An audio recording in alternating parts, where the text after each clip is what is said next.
I mean, people spend billions and billions of dollars on buying bottled water. And how much of that is like, I want to drink water that's safer or cleaner? It's not the whole reason that we're buying bottled water, but like, how do we separate out some small part of like, not trusting tap water? Is that a part of it? Another one is how much people have to spend to mitigate damages.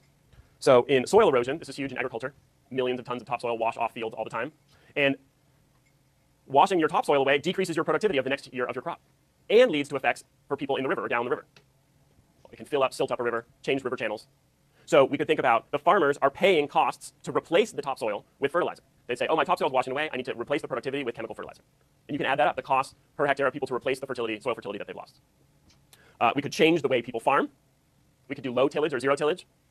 And it's going to have accumulating effect. This has been a big revolution in agriculture. People go through and don't plow anymore. Plowing fields causes you to have open furrows and open soil. When the rains come, it washes away.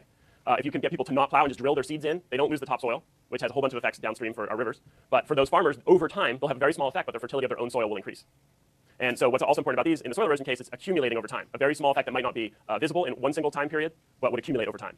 So in all of these, we can come up with people are making expenditures to deal with the fact that they've lost their topsoil. People can make expenditures to deal with some damage. And we could say we can back out a value for an environmental good by looking at those damage costs. So next time we're going to talk about stated preference. I can just tease into this now. This is contingent valuation. Contingent valuation is a big part of environmental economics, and I'll walk through some of those studies. Asking people how much they would pay to value a resource. How much would they pay for a resource? How much would they pay to go to a park? Back to where our clipboards in the parking lot, we're saying how much do you value this resource? A second big one is choice experiments, giving people a choice. Which would you like this? Medium polluted, not very polluted, or very polluted. So giving people a menu and getting people to make choices. How much would you? There's some psychology and some behavioral stuff that says that people make better choices if they have a comparison to make. And finally, there's experimental economics where you can have people sit down and make choices repeatedly.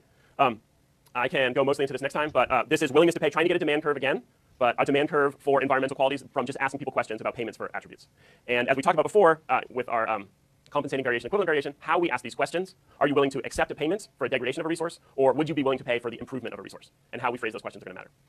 Okay, so that's pretty much it for today. Any questions? You want to talk about anything?